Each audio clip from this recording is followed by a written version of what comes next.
ஆண்டவராக இயேசுவின் நாமத்தினாலே உங்கள் யாவரையும் அன்போடு கூட வாழ்த்தி வரவேற்கிறேன். இந்த உலகத்தில் வெற்றியுள்ள ஒரு வாழ்க்கை வாழ்கிறது எல்லாரும் நாம் விரும்புகிற ஒரு வாழ்க்கை, ஒரு காரியமாக இருக்குது. ஸோ இந்த வெற்றியுள்ள ஒரு வாழ்க்கை வாழணும் அப்படின்னா தனிப்பட்ட முறையில் எல்லா சொந்த பந்தங்கள் எல்லாம் சேர்ந்துருந்தாலும் நம்மளால் நம்ம நினச்ச அந்த எல்லைக்குள்ளே போக முடியல.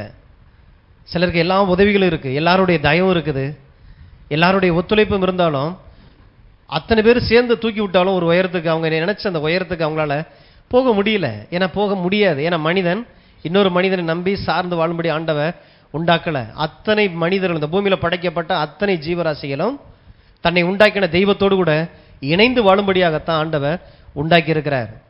அதனால தான் தெய்வன் இந்த உலகத்தை பார்த்து பார்த்து உண்டாக்கினார். மரம், செடி, கொடிகள், பூமி, சூரியன், சந்திரன், நட்சத்திரம், சமுத்திரம், மீனினங்கள், விலங்குகள் எல்லாவற்றையும் கர்த்தர் உண்டாக்கினார். உண்டாக்கி ஒன்றையும் உண்டாக்கிட்டு திரும்பி திரும்பி பார்த்தாராம், இது நல்லா இருக்குமா நல்லா இருக்குமா அப்படின்னு. யாருக்கு? அடுத்து படைக்கப்பட போகிற நமக்கு, மனு குலத்துக்கு. இந்த பூமியினுடைய படைப்புகள், தான் சிருஷ்டித்த சிருஷ்டிப்புகள் எல்லாம் நல்லா இருக்குமான்னு சொல்லி திரும்பி திரும்பி பார்த்தா நல்லா இருந்துச்சு. ஆனால் கடைசியில் அந்த மனிதன் அதை அனுபவிக்கும்படி இந்த பூமியில் படைத்த அந்த மனிதன் வந்ததுக்கு அப்புறம் சொல்றாரு, இப்பதான் ரெண்டு சேரும் பொழுது இந்த பூமியில எல்லா நன்மைகளும் செல்வங்களும் செழிப்புகளும் உண்டாக்கிட்டு, அப்ப நல்லா இல்லை, நல்லாத்தான் இருந்துச்சு, மிகவும் நல்லா இல்லைன்ற, நல்லா இருக்குதுன்ற வார்த்தை அவர் சொல்லலை. அதை அனுபவிக்கக்கூடிய ஒரு மனிதனை கடவுள் படைத்து வைத்து அவன் எடுத்து அதை புசிச்சு அவன் சாப்பிட ஆயத்தமாகும் போது சொல்றாரு, இப்பதான் சூப்பரா இருக்குது. எவ்வளோ ஒரு நல்ல தெய்வம்.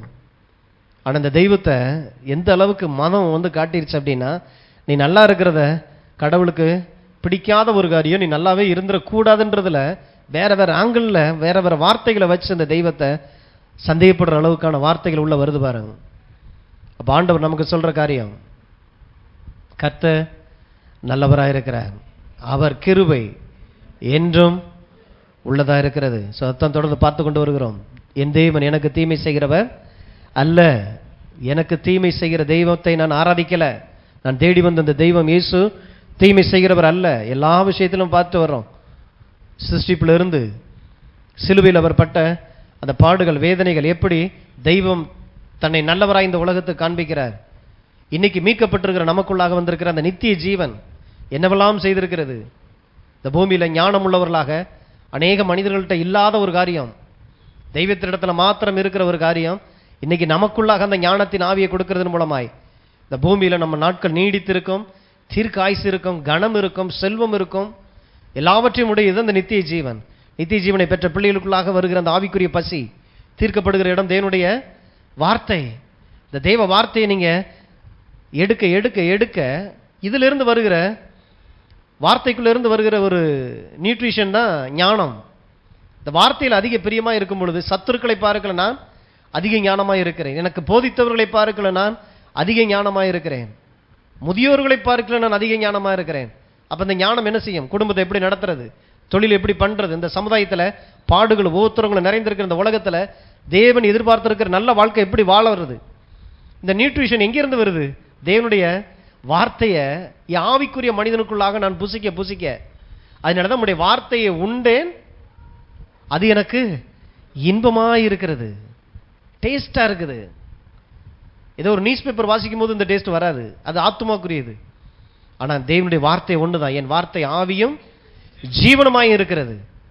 தேவனுடைய வார்த்தையோடு கூட நீங்கள் நேரத்தை செலவு செய்ய உங்கள் ஜீவன் பரிபூர்ணப்பட்டு கொண்டிருக்கிற அர்த்தம் பார்த்து கொண்டு வருகிறோம்.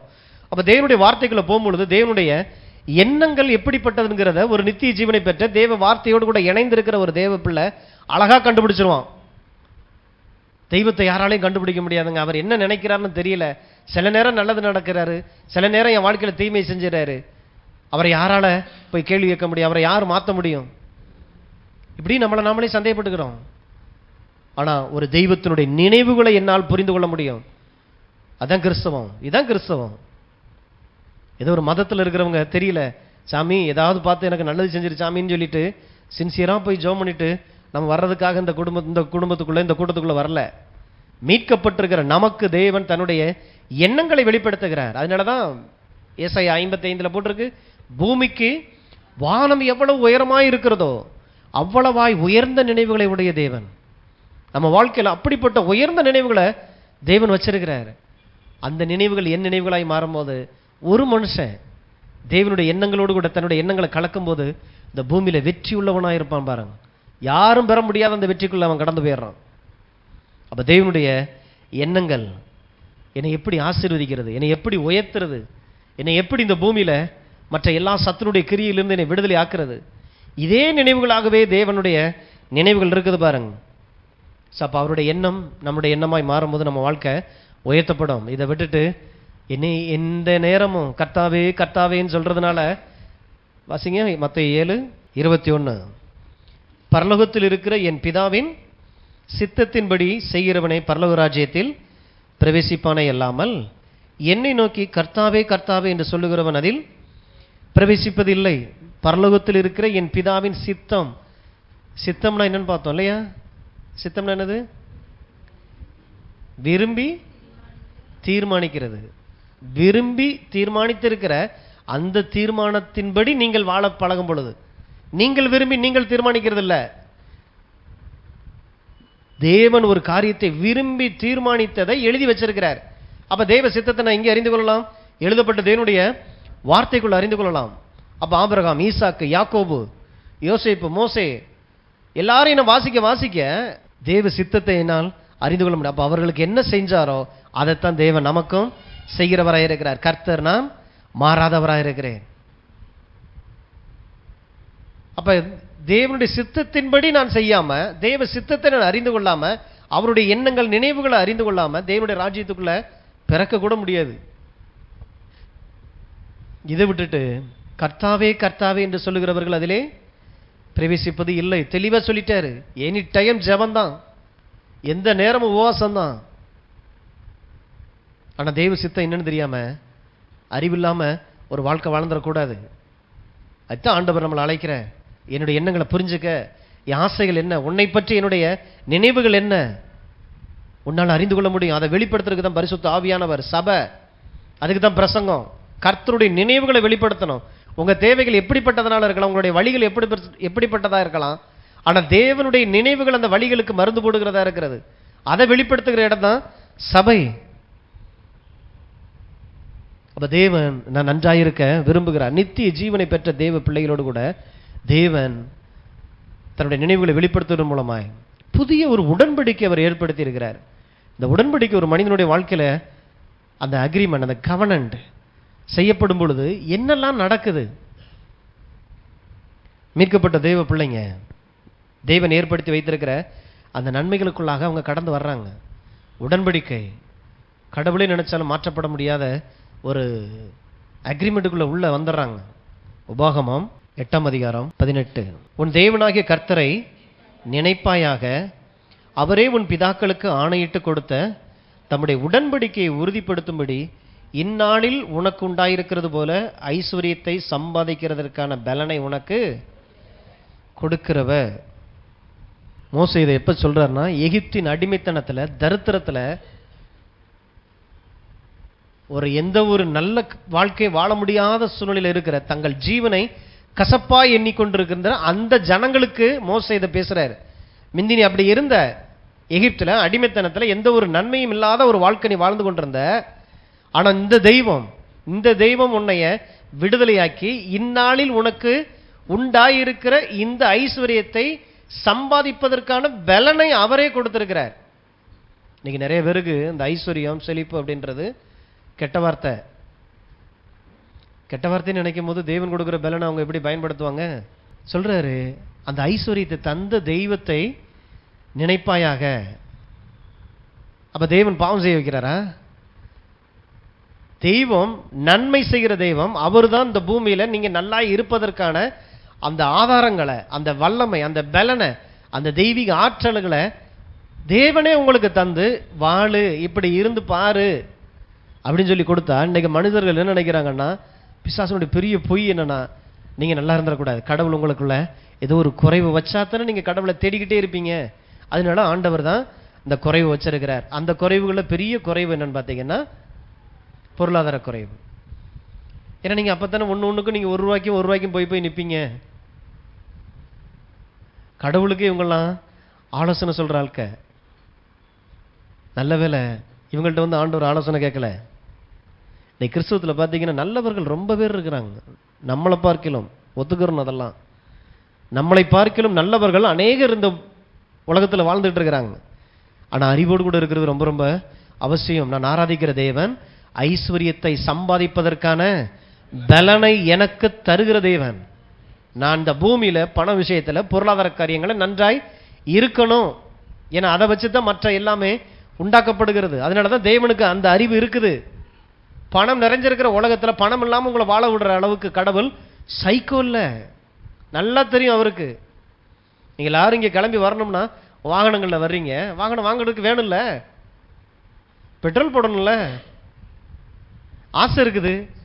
பொடி நடைய அப்படி நடந்து வருவோம். நீங்க நடந்து வந்து என்னைக்கு நான் பிரேயர் நடத்துறது? கர்த்தர் நல்லவன். ஐஸ்வர்யத்தை சம்பாதிப்பதற்கான பலனை அப்ப ஆண்டவர் சொல்லுகிறார், அந்த தெய்வத்தை, ஐஸ்வர்யத்தை தந்த அந்த பலனை தந்த அந்த தெய்வத்தை நீங்கள் நினைக்க கடவாய். 8:18 உன் தேவனாகிய கர்த்தரை நினைப்பாயாக, அவரே உன் பிதாக்களுக்கு ஆணையிட்டு கொடுத்த தம்முடைய உடன்படிக்கை உறுதிப்படுத்தும்படி இந்நாளில் உனக்கு உண்டாய் இருக்கிறது போல ஐஸ்வர்யத்தை சம்பாதிக்கிறதுக்கான பலனை உனக்கு கொடுக்கிறவர். இன்னைக்கு அநேகர் நல்லவங்களா இருக்கிறாங்க. ஆனால் அந்த நல்ல தெய்வம் ஏராளமானவர், தாராளமானவர், அவர் எல்ஷடாய் தேவன், அவர் ஐஸ்வர்ய சம்பன்னர் அப்படிங்கிறத அனுபவிக்காமையே அநேக பிள்ளைங்க பார்த்தீங்கன்னா நல்லவர்களாகவே மரித்து பரலோகத்தில் தரித்திரத்திலேயே போய் பரலோகத்தில் போய் நல்ல வாழ்க்கை வாழ்ந்தலாம் நினச்சிட்டு. ஏன்னா இங்கே பரலோகத்தில் போனால் ஆண்டவர் நம்மளுடைய கண்ணீரை எல்லாம் துடைப்பார். பரலோகத்தில் போனால் ஏன் கண்ணீர் வருது? என்ன ஒரு நல்ல வாழ்க்கையை தொலைச்சு கட்டிட்டுல இங்கே வந்து உட்காந்துருக்குறோம். அது பெரிய ஏமாற்றம். ஏசு அந்த கண்ணீரெல்லாம் கட்டாயம் தொடப்பார், கட்டாயம் தொடப்பார். ஆனால் நம்ம இங்கே ஒரு வாழ்க்கை வாழ்ந்துட்டு போகும்போது கடவுள் பார்க்கும்போது அவருக்கு ஆனந்த கண்ணீர் வரணும். உண்மையும் உத்தமமான ஊழியக்காரனை நான் என்னவெல்லாம் நினைச்சனோ, என்னவெல்லாம் நினைச்சு இந்த சிலுவையில் நான் அடிகளை பட்டனோ ஒன்றை கூட பாக்கி விடாம தடவி எடுத்து சுதந்திரிச்சு வந்து சேர்ந்திருக்கிறையா, அப்படி அவர் ஆனந்த கண்ணீர் அவரை வடிக்க விடணும். இங்கிருந்து இங்கேயும் அழுது வடிஞ்சு செத்து பரலோகத்துலையும் போய் எட்டிக்கிட்டு பார்த்தா நம்ம வாழ்ற வாழ்க்கையெல்லாம் பார்த்து யாரும் நிறைய பேர் இங்கே கண்ணீர் வடிச்சிட்டு இருப்பாங்கன்னு. ஸோ அதனால தான் அறிவு அவசியம். நல்லவர்களாக இருந்தால் போதாது. இந்த தெய்வம் யார், இவர் எப்படிப்பட்டவர், என் வாழ்க்கையை எப்படியெல்லாம் தலைகளாய் மாற்றுவதற்கு அவர் என்னவெல்லாம் செய்து கொண்டிருக்கிறார். என்னை உயர்த்துவதே அவருடைய நோக்கமா இருக்கிறது. என்னை ஆசீர்வதிப்பது, என்னை விடுதலையாக்கி இந்த பூமியில வெற்றியுள்ள ஒரு வாழ்க்கை வாழ வைக்கிறது தான் இந்த இயேசுனுடைய நோக்கமாக இருக்கிறது. அப்ப நீங்க பெற்றிருக்கக்கூடிய இந்த ரட்சிப்புல இந்த பொருளாதார ஆசீர்வாதங்கள் அப்படிங்கிறத ஒன்றை நீங்க தள்ளிட்டு நிறைவான ஒரு வாழ்க்கை ரட்சிப்பு முழுமை அடையாது. நிறைவான ஒரு ரட்சிப்பு நீங்கள் பெற்றுக்கொள்ளவே முடியாது. பாருங்க, இந்த பொருளாதாரம் செழிப்பு அப்படிங்கிறது நல்ல வாயார சொல்லணும். எங்க சொல்லுங்க, நான் செழித்திருப்பதை என் தேவன் விரும்புகிறார், நான் நன்றாயிருப்பது தேவனுடைய சித்தமாய் இருக்கிறது. திரும்ப திரும்ப சொல்லுங்க. சில நேரங்கள் அப்படியே ஆத்மா சந்தேகப்படும் அந்த வார்த்தைகளை கேட்க. பரவாயில்ல, ஒரு தடவை அந்த வாழ்க்கை வாழ்ந்துட்டு சாலமோன் மாதிரி சொல்லிருங்க, ஆண்டவரே வைக்கிறதுக்கு இடமில்லாத அளவுக்கு என்கிட்ட இருக்குது, எனக்கு குறைவுபடுகிறதுனால நான் திருடனாயிராதபடியும் நிறைவா இருக்கிறதுனால நான் பின்வாங்கி போயிடாதபடி அன்னன்னைக்கு உள்ளதை எனக்கு அன்னன்னைக்கு தாங்கன்னு சொல்லி அப்ப சொல்லுங்க. எப்ப வைக்கிறதுக்கு இடமில்லாத அளவுக்கு ஒரு வாழ்க்கை வாழ்ந்துகிட்டு அதை சொல்லுங்க. ஓகே, எல்லாரும் இல்லை அவர் சொல்லிட்டாரு, இங்கே ஆல்ரெடி நம்மகிட்ட தான் ஒண்ணுமே இல்லையே, ஒண்ணும் இல்லாம இருக்கும்போது சொல்ற வாழ்க்கை இல்லை. அதுக்குள்ள போயிட்டு அது சரியா, அவர் சொன்னது சரியான்றத பாருங்க. ஏன்னா தேவன் தன்னை அப்படித்தான் வெளிப்படுத்துகிறார். ஐஸ்வர்யத்தை சம்பாதிப்பதற்கான பலனை. இன்னைக்கு பண விஷயத்துல பார்த்தீங்கன்னா மனுக்குளம் அவ்வளோ தூரத்துக்கு இப்படி பண்ணா பெரிய ஆளாயிரலாமா, அப்படி பண்ணா சம்பாதிச்சிடலாமா, இதை செஞ்சா அதை செஞ்சான்னு சொல்லிட்டு இன்னைக்கு மக்கள் அநேக ஸ்ட்ராட்டஜி போட்டு அப்படி வாழ்ந்துகிட்டு இருக்கிறாங்க. ஆனால் ஆண்டவர் சொல்லுகிற உன் ஸ்ட்ராட்டஜியில் ஒன்றுத்துக்கு உதவாது. என் கிருபை, என் ஆசீர்வாதம் உனக்கு ஐஸ்வர்யத்தை தரும். உலகம் தேடிக்கொண்டிருக்கிற, உலகம் துரத்தி கொண்டிருக்கிற ஐஸ்வர்யம் உன்னை தேடி வரும். ஏன்னா உன் தலைமையில என் ஆசீர்வாதம் இருக்குது. இருக்கிறத தேடிக்கிட்டே இருக்கக்கூடாது. பாருங்க, சில நேரங்களில் அந்த வீடுகளை நாய் வளர்க்குறாங்க. திடீர்னு பார்த்தீங்கன்னா அதுவே தேடிட்டு இருக்கும். பார்த்துறீங்களா? சுற்றிக்கிட்டே இருக்கும் அந்த வாழை. அது நம்ம வாழுதானான்னு சொல்லி கண்டுபிடிக்கிறது. அந்த மாதிரி ரட்சிக்கப்பட்ட நித்திய ஜீவனை பெற்ற தேவ பிள்ளைகளுக்கு தேவன் ஆல்ரெடி அந்த பலனை உள்ள வச்சிருக்கிறார். அந்த உலகத்துல தரித்திரம் நிறைந்த, குறைவு நிறைந்த, தாழ்ச்சி நிறைந்த, வறுமை நிறைந்திருக்கிற, நஷ்டங்களும் பொல்லாப்பும் துரோகம் நிறைந்திருக்கிற இந்த உலகத்துக்குள்ள தேவ பிள்ளை செழித்து வளரக்கூடிய பலன் ஏற்கனவே நீங்கள் பெற்ற நித்திய ஜீவனுக்குள்ள இருக்குது. அந்த ஏரியால நீங்க வளர்றது தேவனுடைய சித்தமா இருக்கிறது. இதுலயே நமக்கு டவுட்டா இருந்துச்சுன்னா அப்ப அந்த கடவுளை எப்படிலாம் நம்ம சந்தேகப்படுற மாதிரி இருக்கும். ஆண்டவரே, எனக்கு ஏன் அந்த கஷ்டம், எனக்கு ஏன் அந்த பணப்பிரச்சனை, எனக்கு ஏன் அந்த கடன் பிரச்சனை? சத்துரு உங்க வாழ்க்கையில எத்தனை தோல்விகளை போட்டாலும் பண விஷயத்துல தேவன் உங்களை துளிர்த்து வளர பண்ணுகிற அந்த ஆற்றல் உங்களுக்குள்ளேயே அவர் வச்சிருக்கிறார். அது முதல்ல உங்களுக்கு தெரியணும். அதனாலதான் நித்திய ஜீவனை பெற்ற பிள்ளைங்க செழிப்பாய் இருப்பதை கொஞ்ச நாளைக்கு நம்ம இதை பார்க்கணும். பாருங்க, பண விஷயத்துல எப்படி பண விஷயம் நித்திய ஜீவனோடு கூட தொடர்புடையதா இருக்கிறது.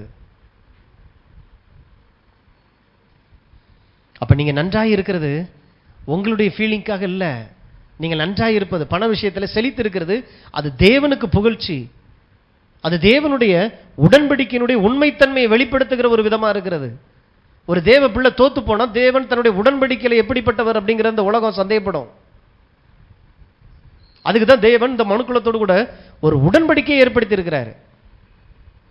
விசேஷமா இந்த வார்த்தையை சொல்லும் போது பண விஷயத்துல தேவன் தன்னுடைய பிள்ளைகளோடு கூட ஒரு உடன்படிக்கை பண்ணியிருக்கிறார். நீ நினைச்சாலும் தரித்திரத்துல இருக்க முடியாது, ஆனா அறியாமையினால அதுல உட்கார்ந்துருக்க உனக்கு வாய்ப்பு உண்டு. அதனாலதான் என் ஜனங்கள் அறியாமையினாலே சங்காரம் ஆகிறார்கள். பணத்தை குறித்து தானே அறிவில்ல, அதை குறித்து நான் என்ன நினைச்சிருக்கிறேன்னு என் ஜனங்களுக்கு அறிவில்லாம இருக்கிறாங்க. ஏன்னா நான் வேதத்தில் எழுதி கொடுத்தேன், நீ என் வேதத்தை மறந்தாய். உன் பிள்ளைய மறக்கிறது இப்ப உங்க கையில தான் இருக்குன்றாரு. நீ மறந்த அப்படின்னா உன் பிள்ளை என்னை மறந்தே போயிடுவான்.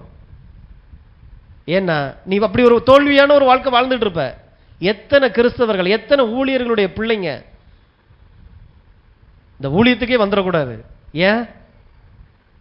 அப்பா மாதிரியில் நம்மளால வாழ முடியாது. ஏன்? அப்பா என்ன ஒரு வாழ்க்கை வாழ்ந்துட்டாரு.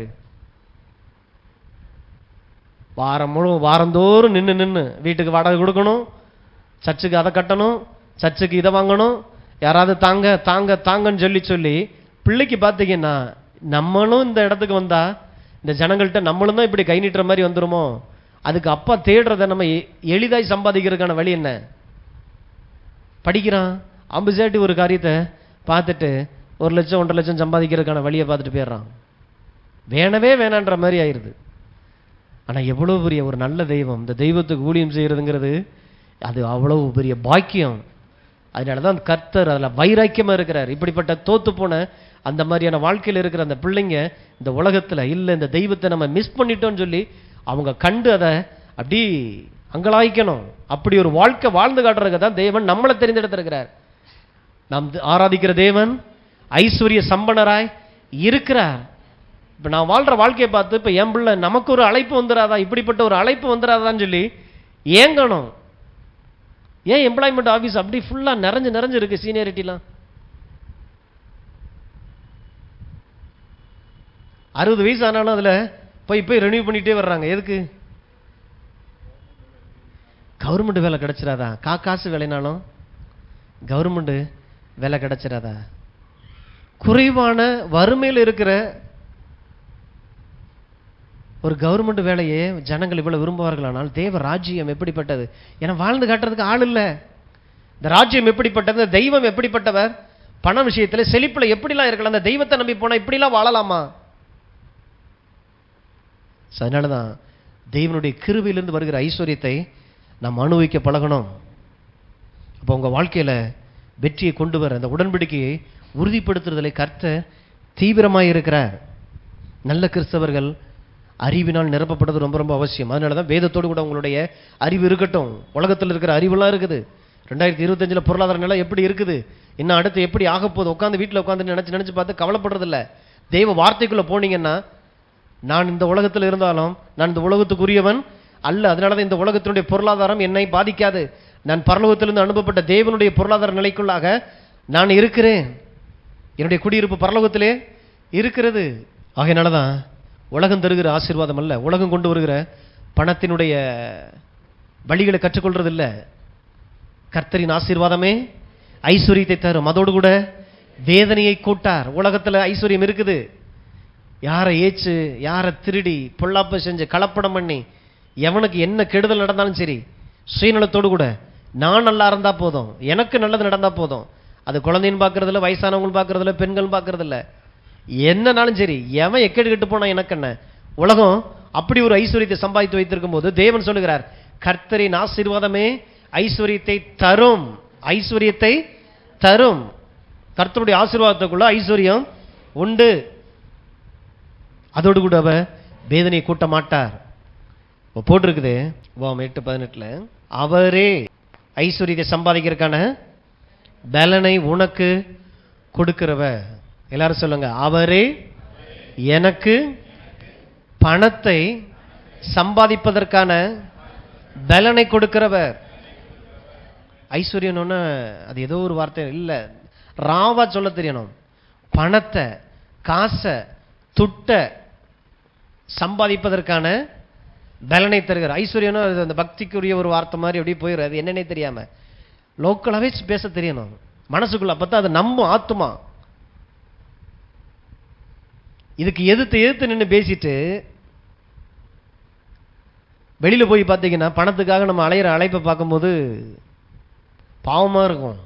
கிறிஸ்தவர்கள், தேவனுடைய பிள்ளைங்க, தன் தகப்பனை குறிச்ச ஒரு அறிவில்லாம அவரே ஐஸ்வர்யத்தை சம்பாதிக்கிறதுக்கான பலனை உனக்கு தருகிறார்.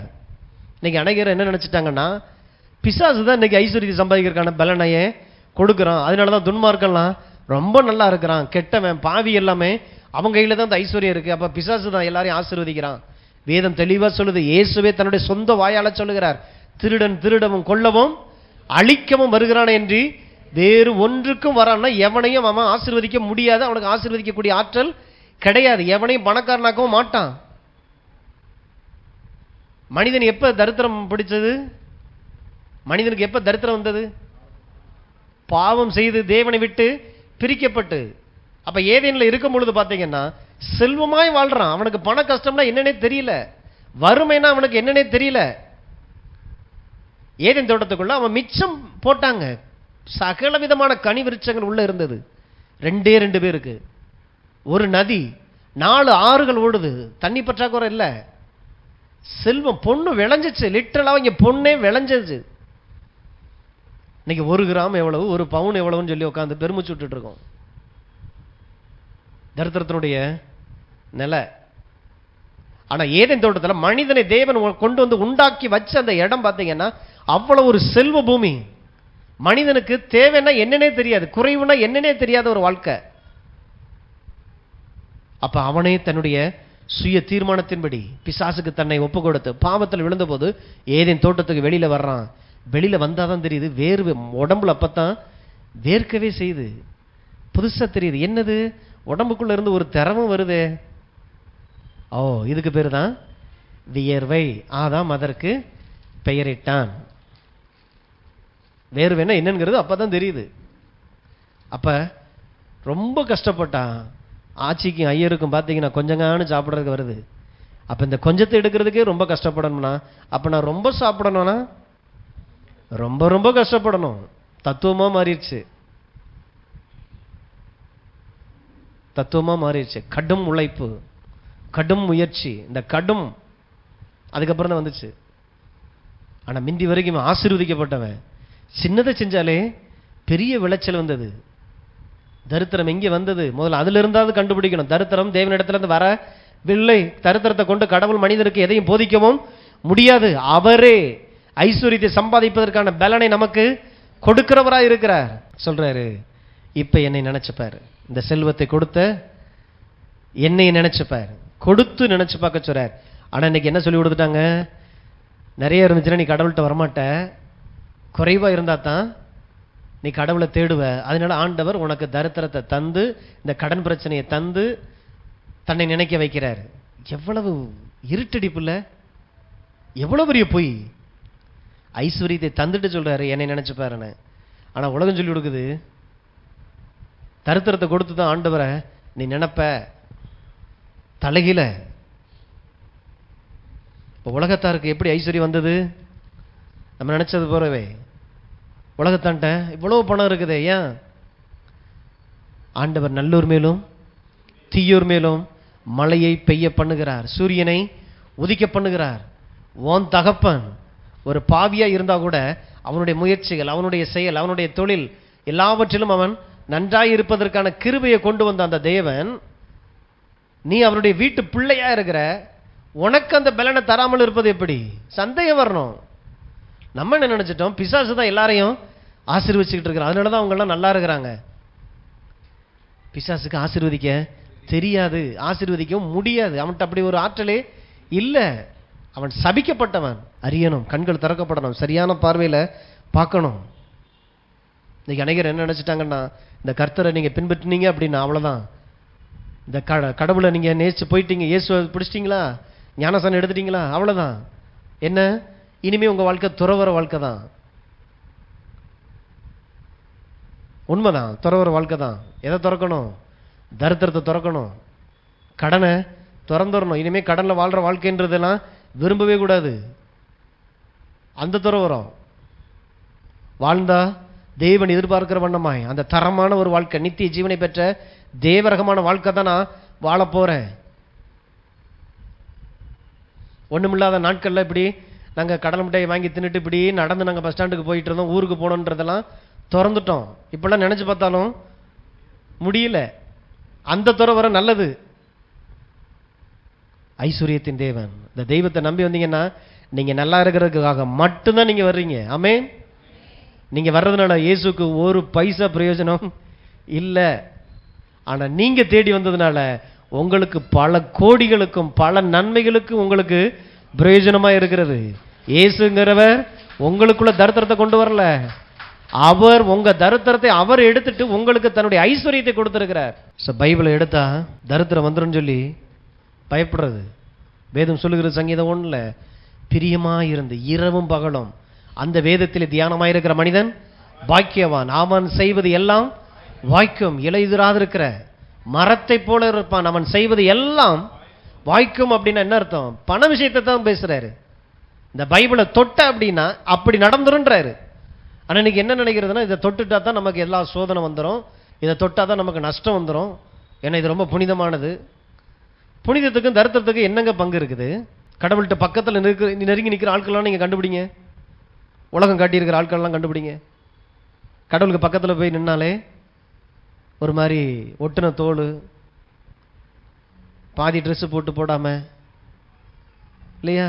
ஏன்னா இவங்கெல்லாம் தெய்வத்தை அப்படிலாம் ஒன்று ஒன்றா கழட்டி கழட்டி கடவுள்கிட்ட போகும்பொழுது பார்த்தீங்கன்னா தங்களையே இழந்துட்டு போய் நின்றுருக்கிறாங்க. அப்போ நீங்கள் கடவுள்கிட்ட போனால் எல்லாத்தையும் இழந்துட்டு தான் போய் நிற்கணும். நல்ல வேளை இந்த தெய்வம் அங்கிருந்து பன்னிக்குடிசைக்குள்ளேருந்து ஒருத்தன் வந்தான், எல்லாத்தையும் இழந்துட்டு வரும்பொழுதே உள்ள வீட்டுக்குள்ளே வந்துட்டு சேர்றதுக்குள்ள ஒன்று ஒன்றா பூட்டி பூட்டி பூட்டி பூட்டி அவன் உடம்பு ஃபுல்லாக பார்த்தீங்கன்னா இன்னைக்கு தெய்வனுடைய நன்மை இந்த வீட்டினுடைய பிள்ளையாவே வந்து நிற்க சொல்றாரு. ராஜாவின் பிள்ளை எப்படி இருக்கணுமோ அப்படி இருக்கணும். தலைகீழ இன்னைக்கு நம்ம பார்த்துக்கிட்டு இருக்கிறோம். அதனாலதான் இன்னைக்கு நம்ம பேசுறதெல்லாம் கேட்டாங்கன்னா உலகத்தை தலைகீழாய் திருப்புகிறவர்கள் வந்து விட்டார்கள். நல்லதுதான். கையை ஊனிக்கிட்டு நீ நடந்துட்டு இருக்க, கை நடக்கிறதுக்கு இல்லை தம்பி, கொஞ்சம் நிமிந்து எங்களை போல நடங்க. தரித்திரம் தேவனிடத்திலிருந்து வருகிறது அல்லை, தேவன் ஐஸ்வர்யத்தின் தேவனாயிருக்கிறார். சொல்லுகிறார், தன் உடன்படிக்கையை உறுதிப்படுத்தி உன்னை ஆசீர்வதிக்கிறார். ஆண்டவர் சொல்றாரு, பண விஷயத்துல குறிப்பா வைக்கிறார், ஒரு உடன்படிக்கை ஏற்படுத்திக்கிறோம். ஏன்னா நீ நம்ப மாட்ட, ஏன்னா தரித்திரம் அப்படி அரண் போல உள்ள இருக்குது, அது எப்படி தருவார்? இடம் கொள்ளாமல் போக மட்டும் எப்படி? ஏன் நிலைமை வேற, எனக்கு படிப்பு இல்லை, உலகத்தில் இருக்கிற மற்ற மனுஷங்களை போல ஆற்றல் இல்லை, திறமை இல்லை. ஆண்டவர் சொல்றார், இந்த உடன்படிக்கைக்குள்ள நீ வந்துட்ட அப்படின்னா ஆற்றல் வந்துடும், பணம் சம்பாதிக்கிறதுக்கான கிருபை வரும், அந்த ஞானம், அந்த ஐடியாஸ், இந்த உலகத்தில் தீமைகளை எப்படி எதுக்கிறது, நஷ்டங்களை எப்படி மேற்கொள்றது, இதெல்லாத்தையும் இந்த உடன்படிக்கை உங்களுக்குள்ள கொண்டு வந்துடும். அதனால தான் உடன்படிக்கையின் தேவனை குறித்த அறிவு வேணும். நான் உடன்படிக்கையின் பிள்ளையாக இருக்கிறேங்கிறத தெரிந்து கொள்ளணும்.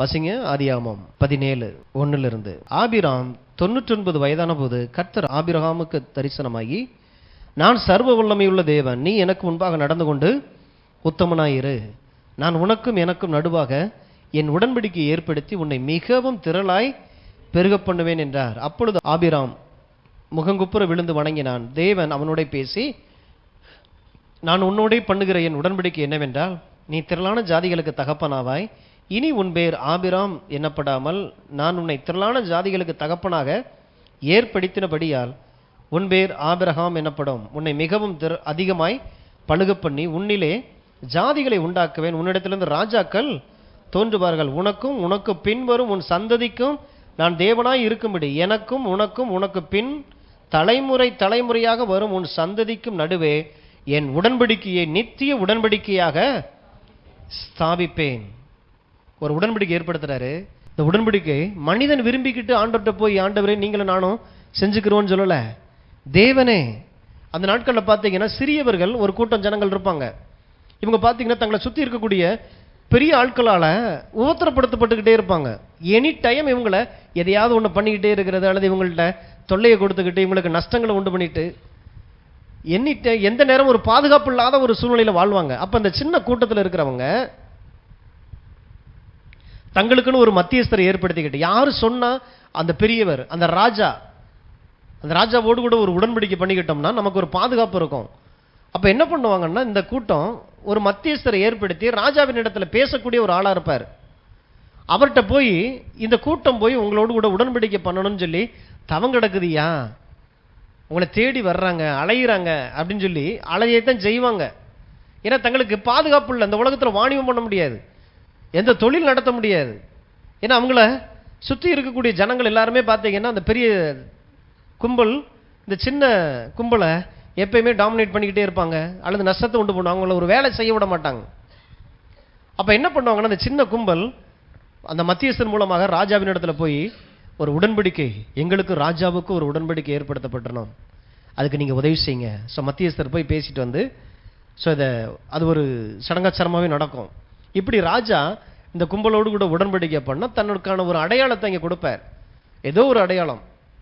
அப்போ அந்த அடையாளத்தை வச்சிருக்கிற அத்தனை பிள்ளைகளும் இப்போ எந்த ஏரியாவில் போனாலும் அவங்களால வியாபாரம் செய்யலாம், வாணிபம் செய்யலாம், தொழில் நடத்தலாம், எங்கேனாலும் அவங்க குடியிருக்கும் போது இப்போ யார ஒருத்தர்னால இந்த சம்பந்தப்பட்ட அந்த அடையாளத்தை உடைய ஒருத்தனுக்கு தீமை நடந்துச்சுன்னா, இது இப்போ இவனுக்கு எதிரான தீமை அல்ல, ராஜாவுக்கு எதிரான தீமை.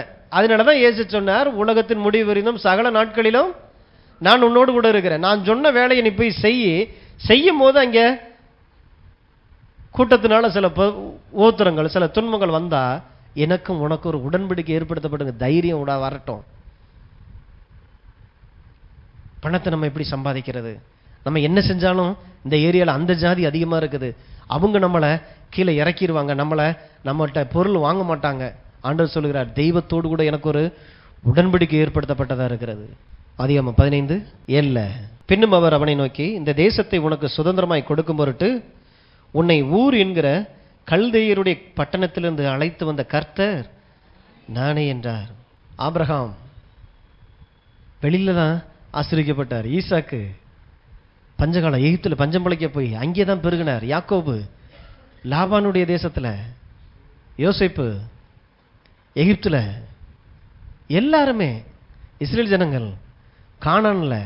சொல்றாரு, ஒரு தேசத்தை நான் உனக்கு தருவேன் அப்படின்னா, ஒரு நாட்டையே நான் உனக்கு தருவேன்னு சொன்னா, அடுத்த வசனம் ஆபிரகாமுக்கு இந்த சத்தம் ரொம்ப பெருசு. அதற்கு அவன், கர்த்தராகிய ஆண்டவரே, நான் அதை சுதந்திரித்துக் கொள்ளுவேன் என்று எதினால்? நியாயமானதுதான்ல. ஏயா உனக்கு நான் 150 ரூபா மாசம் நான் அகவிலைப்படி கொடுத்துருவேன் அப்படின்னா நம்பலாம், ஏன்னா கவர்மெண்டே அதை விட அதிகமாக தருது. ஓகே, நம்ம நம்புற அளவுக்கு இருக்குது. ஆனா இந்த தெய்வத்திடத்துல வந்தீங்கன்னா நம்ப முடியாத ஒரு காரியத்தை சொல்லுவார். அதனாலதான் விசுவாசம்.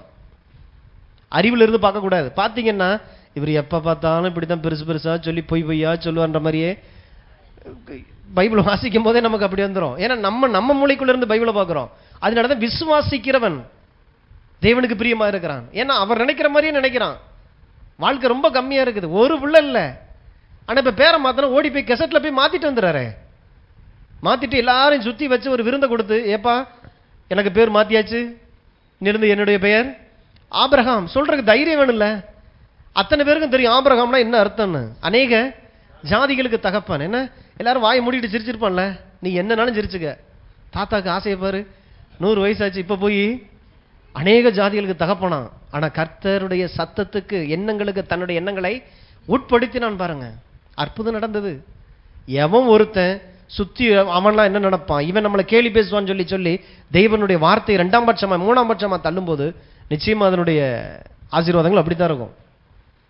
கர்த்தர் சொல்லி இருக்கிறார், தேசத்தை சுதந்திரித்துக் கொள்ளுவாய். அப்ப கரெக்டா வந்து நின்று கேட்கிறார் பாருங்க, ஆண்டவரே இதை நான் எதினால் அறிவேன்? கண்களுக்கு காணக்கூடாத தேவன், என்ன ஆதாரம் நான் இதை நம்புறதுக்கு?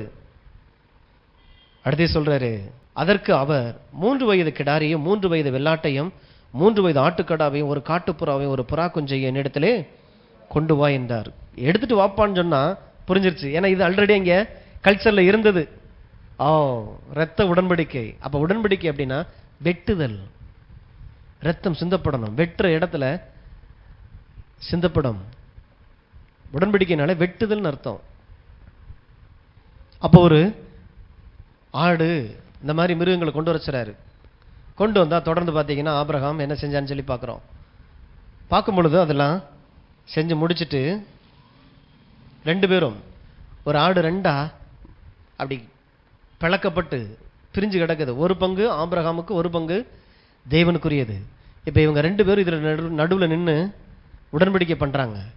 ஆபிரகாமுக்கு புரிய வைக்கிறாரு, தேசத்தை நீ சுதந்திரத்துக் கொள்ளுவாய் அப்படிங்கிறத. எப்படி என்ன சொன்னா உனக்கு புரியும்?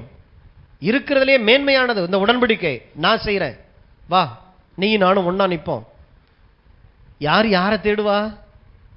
சிறியவர்கள் பெரியவரை தேடணும். ஆனா இங்க பெரியவர் சிறியவனை தேடி வந்தார். அதான் தேவனுடைய அன்பு. உடன்படிக்கை அப்படிங்கிறது இங்க நீங்க செஞ்ச ஜெபதபத்தை வச்சு நீங்க எத்தனை பீடியை விட்டீங்க, எத்தனை சீரட்டை விட்டீங்க, நீங்க கெட்ட பழக்கத்தெல்லாம் விட்டுட்டு வந்தீங்களாங்கிறத வச்சு இல்ல. உடன்படிக்கைங்கிறது தேவனுடைய இருதயத்திலிருந்து வந்துருது. நிச்சயமாகவே நான் உன்னை ஆசீர்வதித்து உன்னை பெருகவே பெருக பண்ணுவேன். அதனாலதான் முதல்ல வாச்சோம், நான் இப்ப செய்ய போற அந்த உடன்படிக்கை உனக்கும் உன் தலைமுறைக்கும் நித்திய உடன்படிக்கையா இருக்கும். அப்ப ஆபிரகாமின் சந்ததியா இருக்கிற நமக்கு எப்படி நம்ம ஆபிரகாமின் சந்ததி ஆனோம்? நீங்கள் கிறிஸ்துவின் உடையவர்கள் ஆனால் ஆபிரகாமின் சந்ததியா இருக்கிறீர்களே. அப்ப ஆபிரகாமின் சந்ததிக்கு என்னவெல்லாம் செய்யப்பட்டதோ அத்தனையும் உங்களை மனசுல வச்சு செய்யப்பட்டது. உங்களை மாத்திரம் மனசுல வச்சு செய்யப்பட்டது. அதுதான் தலைமுறைக்குமான உடன்படிக்கையினுடைய ஆசீர்வாதம். கண்கள் திறக்கணும். நமக்கு பார்த்துட்டு ஏதோ ஒண்ணு யாருக்கோ, அதனாலதான் தெளிவா சொல்றார், ஆபிரகாமே இது நான் உனக்கு பண்ணல, தலைமுறைக்குமான உன் சந்ததிக்கு உண்டான நித்திய உடன்படிக்கையா இருக்கிறது. 17 சூரியன் அஸ்தமித்து காரில் உண்டான பின்பு இதோ புகைகிற சூளையும் அந்த துண்டங்களின் நடுவே கடந்து போகிற அக்கினி ஜுவாலையும் தோன்றின.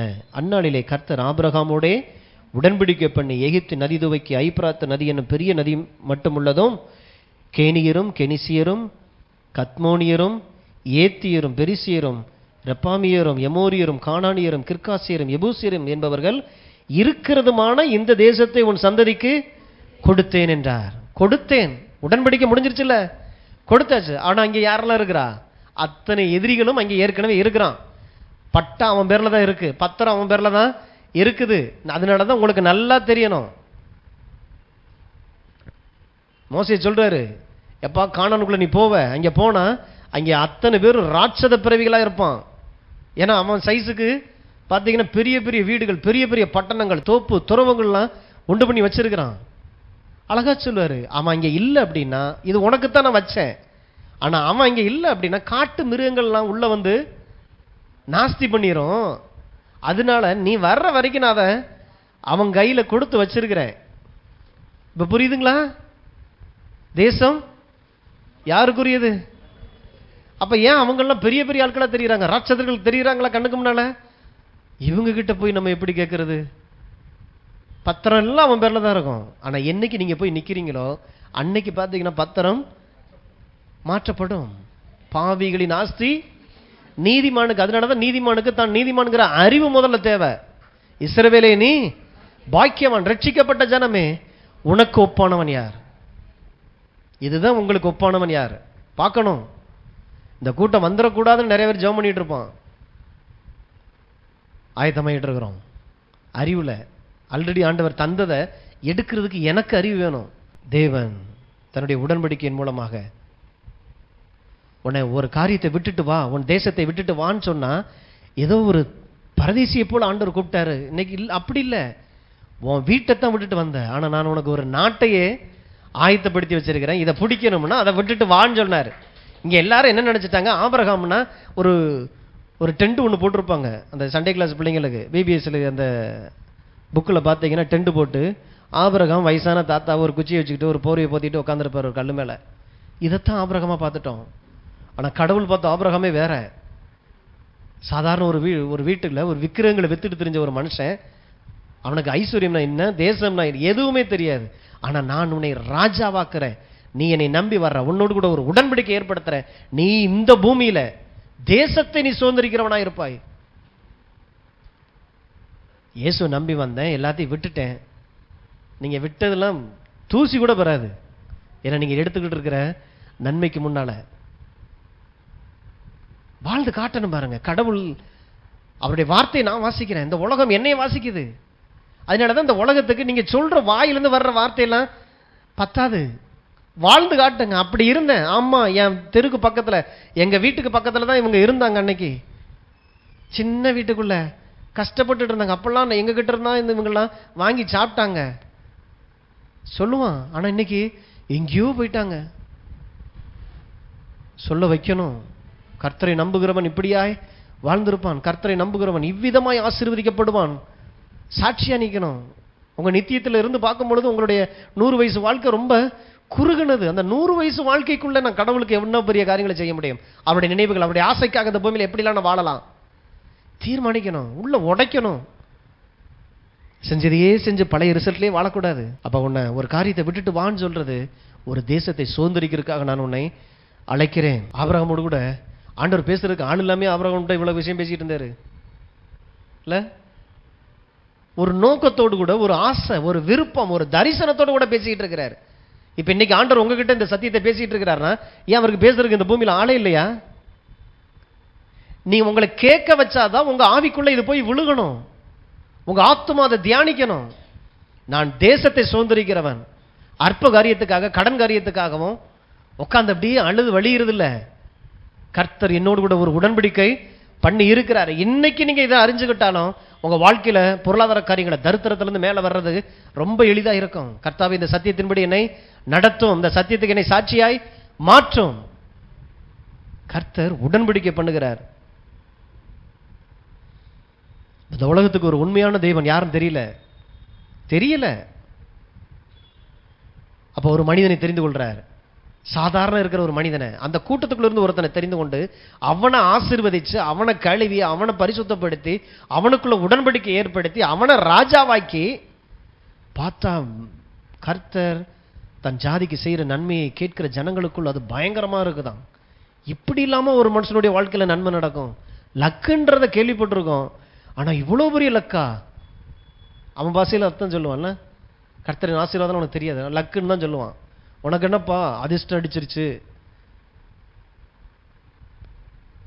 உன் காட்டுல மழை பெய்யுது அப்போ சொல்லியிருக்குல்ல, ஆசீர்வாதமாக மழை பொழிய பண்ணுவேன். அதை நீங்க சொல்லக்கூடாது, உங்க வாழ்க்கையில நடக்கிறத பார்த்துட்டு அவன் சொல்ல வைக்கணும். அப்ப ஒரு தெய்வம் மனிதனை தேடுகிறார். எதற்காக? அவனை ஆசீர்வதிச்சு, அவனை பெருக்கி, அவனை இந்த உலகத்துல தெய்வம் ஒருவர் இருக்கிறாருங்கிறத காண்பிப்பதற்காக மற்ற ஜனங்களுக்கு. இன்னைக்கு உங்க வீட்டுல நல்லவங்க யாருமே இல்லையா? உங்களை விட நல்லவங்க யாருமே இல்லையா உங்க வீட்டுல? இல்ல, மனசு தொட்டு சொல்லுங்க, உங்க வீட்டுல உங்களை விட எத்தனை பேர் நல்லவங்க இருக்கிறாங்க உங்க ஏரியால, உங்க தெருல? நீங்க தான் பெரிய யோக்கியர்கள்ன்றதுனால ஆண்டவர் உங்களை சூஸ் பண்ணிட்டாரா? இன்னைக்கு வரைக்கும் தேடுற ஆண்டவர் ஏன் என்னைய முதல்ல தெரிந்து கொண்டீங்க? தெரியல. ஒன்னே ஒண்ணு தெரியுது, அன்பு. தேவன் உங்கள் மீது அன்பாக இருக்கிறார். சீட்டு உங்க பேர்ல முதல்ல விழுந்துருச்சு.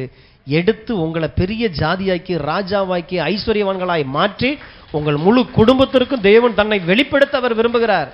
அப்ப கடவுள் உங்களை சூஸ் பண்ணது, இந்த உலகத்துக்கு தேவன் ஒருவர் இருக்கிறார். எப்படி இந்த நடந்துறான் பார், இந்த வாழ்ந்து பார்க்கிறான் பார், தொழில எப்படி சின்னதா ஆரம்பிச்சு எங்க போயிட்டு இருக்கான் பார். தெய்வம் தான் இவனை தூக்குது. ஆளை பார்த்தா விவரம் இல்லாதவர், அவருக்கு இந்த அளவுக்குலாம் அவருக்கெல்லாம் வாய்ப்பே இல்லை. அப்ப எதுதான் தெய்வம்? அவர் நம்பி போற அந்த தெய்வம் ஒண்ணுதான். அதனாலதான் நீங்க தான் இந்த சபையினுடைய நிறுவங்களா இருக்கிறீர்கள்.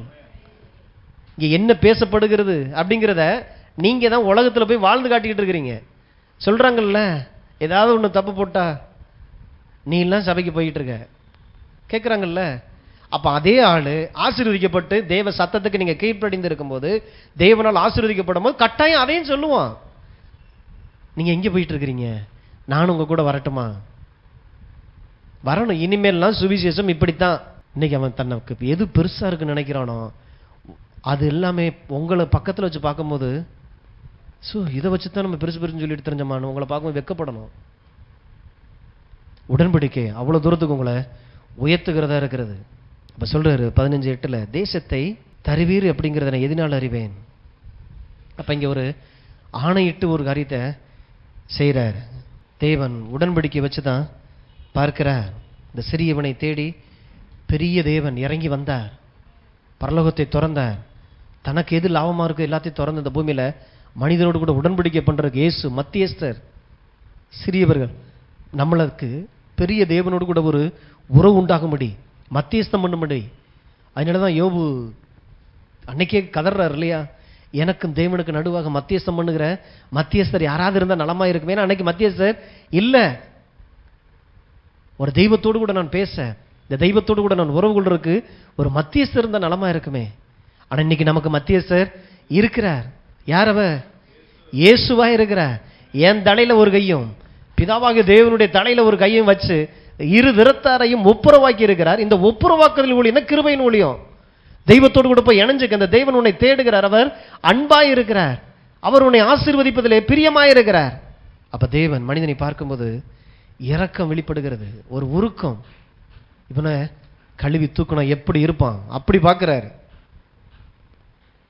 இந்த மனிதனுக்கு தன்னை வெளிப்படுத்தணும். எப்படி வெளிப்படுத்துறது? ஒரு மனிதனை தெரிந்து கொண்டு அந்த மனிதனை ஆசீர்வதிச்சு தெய்வத்தோடு கூட இணைஞ்சா ஒரு மனிதன் எப்படிலாம் இருப்பானோ அப்படி ஒரு வாழ்க்கையை காட்டுறது மூலமா மற்ற மனிதர்கள் அவனை பார்த்து இந்த தெய்வன் எப்படிப்பட்டவர்ங்கிறத தெரிந்து கொள்ள தேவன் ஒரு வழியை ஏற்படுத்தினார்.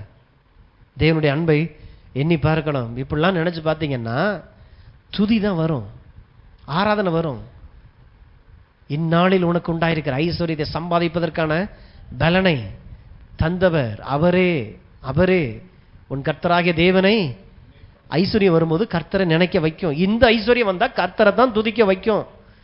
நான் சம்பாதிச்சேன், நான் பிரயாசப்பட்டேன், நான் என் வாயை கட்டி வைத்த கட்டி வீட்டை கட்டினேன் அப்படின்னா பார்த்தீங்கன்னா எல்லாரும் வாயும் நம்மளை துதிக்கிறதுக்கு தான்.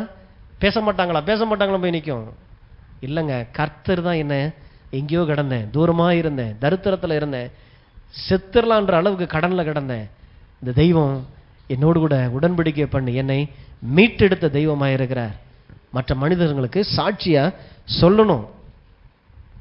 அப்ப செழிப்பின் உடன்படிக்கையே ஆபிரகாம் ஏற்படுத்தல, தேவனை ஏற்படுத்தினார். ரெண்டாவது பார்த்தீங்கன்னா இந்த உடன்படிக்கையை யாராலும் மாற்ற முடியாது. இனி தேவனை நினைச்சாலும் மாற்ற முடியாது. அதனாலதான் ஒரு மிருகம் அடிக்கப்பட்டு ரத்தம் அங்கே கிடக்குது. இதை நான் எதினால் அறிவேன்னு சொல்லும் போது ஒரு காரியத்தை செஞ்சு காட்டினாரு. அதனாலதான் ஆபிரகாம் மயக்கத்தில் இருக்கும் போது தேவன் அந்த ரத்தத்தின் ஊடாய் நடந்து போய், ஏன்னா தேவனுக்கு சரீரம் இல்லை, அக்னிமயமான அந்த அந்த புகை உள்ள வரும் பொழுது ஊட கடந்து போறார். கடந்து போகும்பொழுது அதுக்கு என்ன அர்த்தம்னா சில விஷயங்களை சொல்லிக்கிட்டே போறாரு. என்னென்னலாம் செய்யப்படும், இந்த உடன்படிக்கையின் மூலமாய் உனக்கு என்னெல்லாம் தருவேன் அப்படின்னு ரத்தத்தில் நடந்து போய் சொன்னார். உன் சந்ததி வருவாங்க, 400 வருஷம் அடிமைத்தனத்தில் இருப்பாங்க, திரும்ப அவங்க விடுதலையாகி எல்லா எதிரிகள் நிறைஞ்சிருக்கக்கூடிய கானானை சுதந்திரிப்பார்கள்ங்கிறத சொன்னார். சொல்லும் பொழுது அதுக்கு என்ன அர்த்தம் அப்படின்னா, இனி தெய்வமே நினைச்சாலும் தன்னுடைய வார்த்தையை மாற்ற முடியாது. அதான் அந்த உடன்படிக்கையினுடைய அர்த்தம். அப்படி இன்கேஸ் அந்த உடன்படிக்கை மீறப்படுமானால் செத்து கிடக்கிற இந்த மிருகத்திற்கு நான் சமம். ஒரு தேவன் தன்னுடைய வார்த்தையில் அந்த அளவுக்கு உண்மையா இருக்கிறார். எதினால் அறிவேன் கேட்டில்ல, இதுதான் அது. நான் ஐஸ்வர்யமானாகத்தான் இருப்பேன். ஏன்னா இன்னைக்கு என் பேங்க் பேலன்ஸை பார்த்தாலும், என் தொழிலை பார்த்தாலும், எனக்கு இருக்கிற திறமையை பார்த்தாலும் எந்த ரீதியிலையும் நான் வளர்றதுக்கு பெருகிறதுக்கு வாய்ப்பே இல்லை. தெய்வத்தோடு கூட வந்து இணைகிறோம். அப்ப இந்த ஆண்டவர் சொல்றார், ஒரு உடன்படிக்கை கல்வாரியில் நடந்திருக்குது. அதனாலதான் ஆபிரகாமுக்கு மயக்கம் வந்துச்சு. இயேசு சிலுவையில் இறையும் போது அந்த 3 மணி நேரம் காரிருள் மூடிக்கொண்டது பூமியை. எங்கும் காரிருள் மூடிக்கொண்டது. தெய்வம் மனிதனோடு கூட உடன்படிக்கை பண்ணுகிறார். எந்த மனிதன்? இயேசுங்கிற ஒரு மனிதனோடு கூட இங்க இயேசுவை சிலுவையில் அடித்து அந்த ரத்தத்துல அவர் உடன்படிக்கை பண்றார். ஆபிரகாமின் அத்தனை ஆசீர்வாதமும் கிறிஸ்து இயேசுவின் மூலமாய் புறஜாதியாக இருந்த எனக்கு வரும்படியாக ஒரு உடன்படிக்கை ஒன்று செய்யப்பட்டது. அப்போ நான் உடன்படிக்கையில் இருக்கிறேன். இப்போ ஆல்ரெடி இந்த அறிவு எனக்கு இல்லாதனால தான் தரித்திரத்திலையும் ஏழ்மையிலையும் தாழ்ச்சியிலையும் உட்கார்ந்துருக்கிறது. வளரணும் தேவ அன்புல. அப்ப இந்த உடன்படிக்கையை மீறுகிறவர்கள் செத்து கிடக்கிற அந்த மிருகத்தை போல 2 துண்டாக வெட்டப்படுவார்கள். உடன்படிக்கையினுடைய சரத்து என்னன்னு பார்த்தீங்கன்னா, என்னுடையது எல்லாம் உன்னுடையது, உன்னுடையது எல்லாம் என்னுடையது. எல்லாவற்றையும் உடையவர். அவர் நிறைய அள்ளி கட்டிட்டு வர்றாரு. நம்மள்ட்ட என்ன இருந்துச்சு அவர்கிட்ட கொடுக்குறதுக்கு? ஒண்ணுமே இல்லை ஆண்டவரே, என்னையே தர்றேன். நல்ல வேளை அந்த தெய்வம் நம்மகிட்ட இருந்து எதையும் எதிர்பார்க்கல. அதனாலதான் ஒருவனுடைய வாசற்படியில் நின்று கதவை தட்டுகிறேன். சத்தத்தை கேட்டு இந்த இருதயத்தை மாத்திரம் கொடுத்துப்பாரு, அவன் என்னோடு கூட போஜனம் பண்ணுவான். என் மாம்சத்தை பூசித்து என் ரத்தத்தை பானம் பண்ணுகிறவனுக்கோ நித்திய ஜீவன். அதை விட வேற என்ன வேணும்? அதுக்குள்ளதான் எல்லாமே இருக்குது. இதை மனசுல வைக்கணும் பாருங்க. எந்த சூழ்நிலையும் இந்த உடன்படிக்கையை மாற்ற முடியாது. ஆதியாகமம் 24:1. ஆபிரகாம் வயது சென்று முதிர்ந்தவனானான். கர்த்தர் ஆபிரகாமை சகல காரியங்களிலும் வயது சென்று, நல்லா அட்ரஸ் பண்ணி பார்த்தீங்கன்னா, வயசாகி ரிட்டையர்ட் ஆகி முதிர்ந்தவனானான். கர்த்தர் சகல காரியங்களிலும் ஆசீர்வதித்து வந்தார். எந்த சூழ்நிலை, எத்தனையோ பஞ்சம், எத்தனையோ அழிவு, எத்தனையோ நஷ்டங்கள், எல்லாவற்றையும் கடந்து வந்திருப்பான். ஆனா அந்த உடன்படிக்கை அவனை அந்த கஷ்டத்துக்குள்ள, அந்த நஷ்டத்துக்குள்ள இருக்க விடல. அப்ப ஆசீர்வதிக்கப்பட்ட பிள்ளைங்களுக்கெல்லாம் தீமை வராதா, குறைவு வராதான்னா, குறைவுக்குள்ள இருந்தாலும் நான் பெருகும்படியாய் போதிக்கப்பட்டிருக்கிறேன். பவுல் சொன்னார் இல்லையா, எந்த நிலையில நான் மனரமியமா இருக்க கற்றுக்கொண்டேன். எப்ப மனரமியம் வரும்? என் வாழ்க்கையில குறைவு வருது, தாழ்ச்சி வருது, ஓத்திரம் வருது, பசி வருது, பட்டினி வருது. ஆனா இந்த பசி பட்டினிக்குள்ள நான் எதை தியானிக்கணும், என்ன சொல்லி தேவனை துதிக்கணும், எதை நான் அறிக்கையிடணும், இதை சொல்லி சொல்லி சொல்லியே இந்த பசியை, இந்த பட்டினி, இந்த குறைவை மாற்ற நான் போதிக்கப்பட்டிருக்கிறேன். மாற்ற எனக்கு தெரியும். உங்க வாழ்க்கையில் ஒரு மழை வந்துச்சுன்னா அதை பார்த்து அந்த மழையை பெயர்க்கிறது எப்படிங்கிறத போதிக்கப்பட்டிருக்கிறேன். ஆபிரகாம் பஞ்சத்தில் இருந்தார். எகிப்துக்குள்ள பஞ்சம் பிழைக்க போனார். ஆனா வெளியில வரும் பொழுது எல்லாருக்கும் பஞ்சம் ஒரு காட்டு காட்டுச்சு, ஆனா இவனுக்கு வேற ஒரு காட்டு காட்டுச்சு. வெளியில வந்தா பொன்னும் பொருளும் அநேக வேலைக்காரர் ஒட்டகங்களும் கழுதைகளும் உடைய சீமானா மாறினான். அதனாலதான் எப்படா பஞ்சம் வரும்னு பார்த்துட்டு இருக்கணும். எப்படா தரித்திரம், ஏதாவது கடன், சத்துரு எதையோ ஒன்று கொண்டு வந்துட்டானா ஓகே, நமக்கான நேரம் இது, நம்ம பெருகிறதுக்கான நேரம். கொரோனா டயத்தில் எத்தனை பேர் பெருகுனீங்க? உலகத்துக்கு ஒண்ணுன்னா நமக்கு வேற ஒண்ணு. ஏன்னா நம்ம தலைமையில் அப்படிப்பட்ட காரியங்கள் இருக்குது. நம்ம ஆசீர்வதிக்கப்பட்டவர்கள், நாம் உடன்படிக்கையின் பிள்ளைங்க. நம்மளே நினைச்சாலும் தரித்திரத்துக்குள்ள போகவே முடியாது. போகும்போது உங்க பர்செல்லாம் போட்டு போய் பாருங்களேன். ஒன்று இதோட முடிஞ்சிச்சு இல்ல, எத்தனையோ தடவை நானும் ட்ரை பண்ணி பார்த்துட்டேன். முடிச்சுட்டு வீட்டுக்குள்ள வர்றதுக்குள்ள பார்த்தீங்கன்னா வேற மாதிரி ஆயிரும். பர்ஸ், அப்ப அந்த பர்ஸை மட்டும் கொடுத்துருங்க, லக்கி பர்ஸ். பர்ஸ் லக்கி இல்ல, ஆளு ஆசீர்வதிக்கப்பட்டவர். விசுவாசிங்க, இதுதான் நீங்க, இதுதான் நீங்க. அதனால சில இடங்களில் போகிற இடங்களெல்லாம் பார்த்தீங்கன்னா ஆசீர்வச்சு நம்ம காசை கொடுத்து வர்றது. இப்போ வீட்டில் இருக்கிற தரித்திரம் தொலையட்டும், வேலை செய்து. அடுத்து பார்த்தீங்கன்னா ஈசாக்கு, அவர் சொன்னார், அவன் சந்ததிக்கும் இந்த ஆசீர்வாதம் கடத்தப்பட்டது. அப்ப இயேசுவை சொந்த ரட்சகராய் நீங்கள் ஏற்றுக்கொண்டிருக்கிறீங்கன்னா உங்களை மாத்திரம் ஆண்டவர் ஆசீர்வதிக்கல, உங்கள் பிள்ளைகளை மனதில் வச்சு தான் தெளிவாக ஞானமான ஒரு காரியத்தை செஞ்சிருக்கிறீங்க. உங்க பேரப்பிள்ளை வந்து சொல்லுவான், தாத்தா தாத்தா நல்ல ஒரு காரியத்தை நீங்க பண்ணீங்க. உங்க கூட பிறந்தவங்கலாம் வேற மாதிரி வாழ்ந்துட்டு இருக்காங்க, அவங்க பேரப்பிள்ளைலாம் வேற மாதிரி இருக்கிறாங்க. எனக்கு இப்படி ஒரு வாழ்க்கையை தந்தீங்களே தாத்தான்னு சொல்லி உங்களை நினைச்சு பார்க்கணும். அதனாலதான் உங்க பிள்ளைகளுக்காக, உங்க சந்ததிக்கான ஒரு தெரிந்து கொள்ளுதல் இன்னைக்கு நீங்கள் இயேசுவை சொந்த ரட்சகராய் ஆண்டவராய் ஏற்றுக்கொள்றது. ஆதியாகமம் 17:21. வருகிற வருஷத்தில் குறித்த காலத்திலே சாரால் உனக்கு பெறப்போகிற ஈசாக்கோடே நான் என் உடன்படிக்கையை, எங்கே இருந்து எதை பேசிட்டு இருக்காரு? ஆபிரகாமோடு கூட மட்டும் இல்ல, பிள்ளையை பெற்றெடுக்க போறாளே அந்த ஈசாக்கு, அவனோடு கூட நான் ஒரு உடன்படிக்கை. அப்ப இந்த உடன்படிக்கை தலைமுறைக்கான ஒரு உடன்படிக்கை இல்லைங்க. எனக்கு எந்த ஆடும் வெட்டலை, எந்த கோழியும் வெட்டலை. அதனாலதான் விசுவாசம். கர்த்தர் நான் இந்த 66 புத்தகத்தை தாண்டி உங்கள்கிட்ட எதையுமே செய்ய போறது இல்லை. தேவன் வார்த்தையாகவே இருக்கிறார். வார்த்தை வடிவிலே உங்களோடு கூட ஒரு உடன்படிக்கை ஏற்படுத்தப்பட்டாச்சு. உங்களுக்கான பலி செலுத்தப்பட்ட ஆயிடுச்சு சிலுவையில். இன்னைக்கு ஒரு ஆட்டுக்குட்டியை தேடுறதில்ல, பஸ்கா நமக்காக அடிக்கப்பட்ட ஆயிற்று. எந்த தீங்குன்னா உள்ள வர்றதுக்கு பயப்படணும். அறிவுள்ளவங்க, தீமை நிறைஞ்சிருக்கிற உலகத்தில் இருக்கிறோம். அப்பப்ப வந்து மோதி பார்க்குது. ஆனா எனக்குள்ள இருக்கிற எதிர்ப்பு சக்தி என்னன்னு எனக்கு தெரியணும். அந்த எதிர்ப்பு சக்தி கொடுக்கறது என்ன? தேவனுடைய வார்த்தை, துதி, ஆராதனை, தேவனை நம்பி நான் வாழ்ற அந்த வாழ்க்கை உள்ளுக்குள்ள அத்தனை தீமைகளை எதிர்க்கிறதுக்கான பலனை உள்ள கொண்டு வந்துடும். அதிகாரம் 26 ஈசாக்கோடு கூட என்ன பண்ணார்? 24 அன்று ராத்திரியிலே கர்த்தர் அவனுக்கு தரிசனமாகி, நான் உன் தகப்பனாகி ஆபிரகாமுடைய தேவன், பயப்படாதே, நான் உன்னோட கூட இருந்து என் ஊழியக்காரனாகி ஆபிரகாமின் நிமித்தம் உன்னை ஆசீர்வதித்து உன் சந்ததியை. ஆபிரகாம் இது இப்ப எங்கே வந்துருச்சு? ஈசாக்கு வந்து இப்ப ஈசா கிட்ட சொல்றாரு, உன் சந்ததி. இதுதான் நீங்கள் இன்றைக்கு இருப்பதை பார்க்கலாம் 1000 மடங்கு உங்களை பெருக பண்ணுகிற கர்த்தருடைய ஃபார்முலா. இன்னைக்கு எவ்வளவு இருக்கு உங்க வீட்டில்? அதை பார்க்கலாம் 1000 மடங்கு. அப்ப அந்த 1000 மடங்கு வந்துருச்சுன்னா அன்னைக்கு வசனம் என்ன சொல்லுது? இன்றைக்கு இருப்பதை பார்க்கலாம் 1000 ரூபாய் கூட்டி தர்றதில்ல, 1000 மடங்கு. முடிஞ்சா கால்குலேட் பண்ணி பார்த்துக்கங்க உங்க வீட்டில் இருக்கிறத வச்சு. ஒண்ணுமே இல்லைங்கன்னா அந்த ஒண்ணுமே இல்லைதான் 1000 மடங்கு ஆகும். அதனாலதான் தெய்வ சமூகத்தில் வரும்பொழுது வெறுங்கையா வராதேன்றாரு. என்ன நான் வைக்கிறேனோ அது எனக்கு 1000 மடங்கு அப்படின்னு நான் கால்குலேட் பண்ணுங்க. இல்லைங்க நான் ஒண்ணுமே போடலை, ஒண்ணுமே நான் கொண்டு வரல அப்படிங்கிறது ஒண்ணுமே செய்யாதுன்றது இல்லை. அந்த பிரமாணத்துக்குள்ள வந்துட்டீங்க, விதைப்பு அறுப்புன்றது. அப்ப ஏதோ ஒரு பிரமாணம் உங்கள்ட்ட இருந்து இயங்குது. ஒண்ணுமே இல்லைன்ற பிரமாணம் இப்ப இயங்க ஆரம்பிக்குது. நீங்க தான் இயக்குறீங்க. என்னைக்கு நித்திய ஜீவன் வந்துருச்சோ அந்த ஜீவன் இந்த பிரமாணங்களை உங்களுக்குள்ளாக இயக்கி கொண்டிருக்கிறது. இப்ப உடன்படிக்கை பண்ற தன்னை போய் அந்த பிள்ளையின் இடத்துல ஆபிரகாமின் மகன்கிட்ட போய் தன்னை அறிமுகப்படுத்துறாரு பாருங்க. நான் உன் தகப்பனாய் ஆபிரகாமின் தேவன். என்ன ஒரு அன்பின் தேவன் பாருங்க. இன்னைக்கு இயேசு பார்த்தீங்கன்னா பெரிய பெரிய மதவாதிகள்லாம் இருக்கிறாங்க. அந்த நாட்களில் உயிர் தெழுந்த இயேசு யார்கிட்ட போய் தன்னை வெளிப்படுத்தினாரு? பெரிய பெரிய மதவாதிகள் உள்ள இருந்தாங்க. பிலாத்துட்ட போய் இருக்கலாம், அதோட தொலைஞ்சிருப்பான்ல. இவரைத்தான் கண்டு பயந்தான். சிலுவையில் அறையும் வர ஒப்பு கொடுக்க போகும்போது கையெல்லாம் கழுவிட்டு இருந்தான்.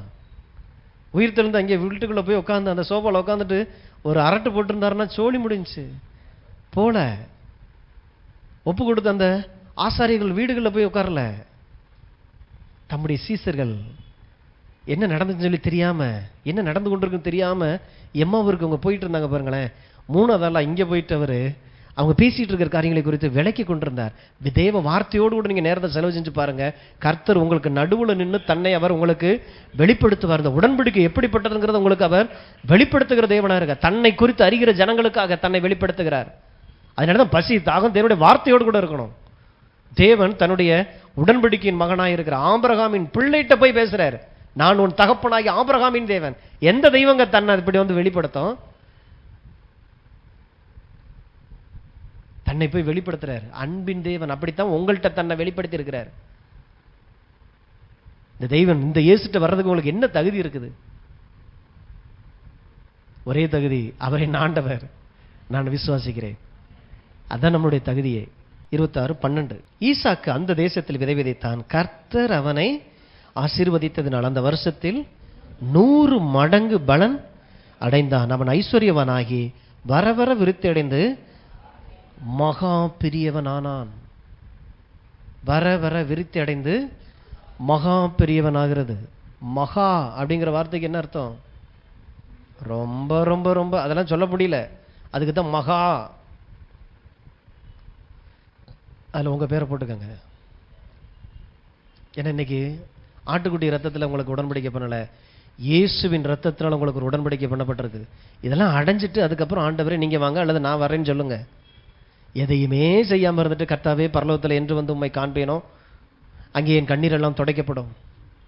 கட்டாயம் கண்ணீர் வடிப்பீங்க. நிச்சயமா இதெல்லாம் அனுபவிக்காம போனா கட்டாயம் கண்ணீர் வடிப்பீங்க. அவனுக்கு ஆட்டு மந்தையும் மாட்டு மந்தையும் அநேக பணிவிடைக்காரரும் இருந்தபடினாலே பெலிஸ்தேர் அவன் மேல் பொறாமை கொண்டு. சுற்றி இருக்கிற ஜனங்களுக்குள்ள உங்கள் வளர்ச்சியை பார்க்கும் போது ஒரு பொறாமை வரணும். நம்ம போய் பொறாமப்படுறது இல்லை. நம்மளை பார்க்கும் பொழுது அவனுக்கே பொறாமை வர்ற அளவுக்கு ஒரு வாழ்க்கை நீங்கள் வாழுங்க. அப்படி வாழலைன்னா உங்கள் வாழ்க்கையை கொஞ்சம் டெஸ்ட் பண்ணுங்க. சரியாக தான் போயிட்டு இருக்கோமா? எவனாவது பொறாமப்படுறானா? சரி, ரைட்டு, பட்டுட்டான், ரைட். அப்போ வார்த்தை வேலை செஞ்சுட்டு இல்லை, அவைய பொறாமப்பட்டுருவாங்க. அதனால நான் கிழிஞ்ச காலர் சட்டையே நான் மாட்டிட்டு திரியிறேன், பிஞ்சு போன செகண்ட் பேரகன் செப்பலையும் நான் மாட்டிட்டு போயிடுறேன். ஏன்னா யாராவது கண்ணு வச்சிருவாங்க. சட்டையை அயன் பண்ணி கூட போடுறதில்ல. ஏன்னா என்னத்துக்கு யாராவது கண்ணு வச்சிருவாங்க. தருத்திர புத்தி தூர தள்ளணும். பொறாமைப்படுவார்கள் போட்டிருக்குல்ல, படத்தான் செய்வான். கடைசியில் என்ன பண்ணான்னா, அந்த தேசத்தின் ராஜா வந்து இவனோடு கூட உடன்படிக்கை பண்ணான். ஐயா, நீ என்ன பண்ண, அந்த தேசத்துடைய ராஜா, நீ என்னை பார்க்கணும் பல மடங்கு நீ உயர்ந்தவனா நிற்கிற, தனி ஆளா. உன் கூட என் எதிரி வந்து உடன்படிக்கை பண்ணானா, நீயும் அவனும் சேர்ந்தா நான் தொலைஞ்சேன். அதனால நான் வந்து உன் கூட உடன்படிக்கை பண்ணிக்கிறேன். எந்த தேசத்தினுடைய ராஜா இதை வந்து செய்வான்? பஞ்சம் பிழைக்க வந்த ஈசாக்கு உடன்படிக்கைக்கு அவ்வளவு பெரிய வல்லமை இருக்குது. ஒரு தெய்வத்தோடு கூட ஒரு உடன்படிக்கை பண்ணப்பட்டிருக்கிறீங்க. நீங்க நினைச்சாலும் தோற்று போக முடியாது. அப்ப நீங்கள் விருத்தி அடைவது தேவனுடைய சித்தம். இந்த சத்தியத்தை எண்ணி பார்த்து தேவனுடைய அன்புல வாழணும். ஆண்டவரே நீர் எவ்வளவு பெரிய தேவன். இது மாத்திரம் இல்லை, இன்னும் தொடர்ந்து பார்க்கணும் பாருங்க. இது எப்படி ஆபிரகாமோட நின்றுச்சா? ஒரு தடவை உடன்படிக்கை பண்ணது மாறவே மாறாது. அந்த தேவன் மாறாத தேவன் தன்னுடைய உடன்படிக்கை அவர் நினைவு கூறுகிறார். இன்னைக்கு இந்த காலவெளியில் நாம் அதை நினைச்சு பார்க்கிறோம். கர்த்தர் நம்ம மத்தியிலே இருக்கிற. நிச்சயமாகவே நான் உன்னை ஆசீர்வதித்து உன்னை பெருகவே பெருக பண்ணுவேன். விசேஷமாய் பண விஷயத்துல நீங்கள் செழிப்பாய் இருப்பது தேவனுடைய சித்தமாய் இருக்கிற தேவனுடைய வார்த்தையிலிருந்து கேட்டிருக்கிறீங்க. பரிசுத்த ஆவி எங்களுடைய இருதயத்துக்குள்ள ஆழமா உள்ள இருத்துறாரு. இடம் கொடுங்க, இணங்கி கொடுங்க, எதுக்காதீங்க. தேவனுடைய வார்த்தையோடு கூட விட்டுத்தான் பார்ப்போமே, என்னதான் நடக்குதுன்னு பார்த்துருவோமே. உங்களை கொண்டு அநேகர தேவன் வாழ வைப்பார். அப்பதான் நீங்க கனி கொடுக்க முடியும். எவ்வளவு பெரிய தேவன், எவ்வளவு பெரிய உடன்படிக்கை, எவ்வளவு சொத்துக்கு சுதந்திரவாளி. தரித்திர எண்ணங்கள், தரித்திர புத்திகள் இயேசுவின் நாமத்தினால தொலைவதாக, இயேசுவின் ரத்தத்தினால கழுவப்பட்டு போட்ட ஆண்டவரே, தரித்திரத்தை நாங்கள் வெறுக்கிறோம். விசுவாசிப்போம், எழுந்திருப்போம், ஜெயிப்போம். தகப்பனே நன்றியோடு கூட துதிக்கிறோம். ஆசீர்வதிக்கப்பட்ட அந்த நல்ல வேலைக்காய் ஸ்தோத்திரம். எங்கள் செவிகள் கேட்க பேசின அந்த வார்த்தைகள் உம்மிடத்திலிருந்து வந்த சத்தியமா இருக்கிறதே ராஜா. தகப்பனே எங்களை இந்த பூமியிலே பழுகவும் பெருகவும் பண்ணும்படியான ஆற்றல், திறமை, ஞானம், புத்தி, அறிவு, பலன் ஆண்டவரே உம்முடைய உடன்படிக்கையின் மூலமாய் கிறிஸ்துவினுடைய சிந்தப்பட்ட இரத்தத்தின் மூலமாய் எங்களுக்குள்ளாய் வந்து விட்டதே ராஜா. இனி நாங்களே நினைத்தாலும் தோற்று போக முடியாத ஒரு வாழ்க்கைக்குள்ள எங்களை கொண்டு வந்தீரே. அதுவே நாங்கள் பெற்றிருக்கிற நித்திய ஜீவனாய் இருக்கிறதே. இந்த உலகம் ஒரு நல்ல தெய்வத்தை தேடிக்கொண்டிருக்கிற இந்த உலகத்திற்கு இயேசுவே தேவன் என்பதை வாழ்ந்து காட்ட முடியாய் எங்களை நீர் ஆண்டவரை அழைத்திருக்கிறீரே, அதற்காய் ஸ்தோத்திரம். ஆண்டவரே உம்முடைய தேவ வார்த்தைக்கு உம்முடைய சத்தியத்திற்கு எங்களை நாங்கள் அர்ப்பணிக்கிற ராஜா. ஆண்டவரே இந்த வார்த்தைக்கு சாட்சிகளாய் எங்களை மாற பண்ணுகிறீர், அதற்காய் நன்றி.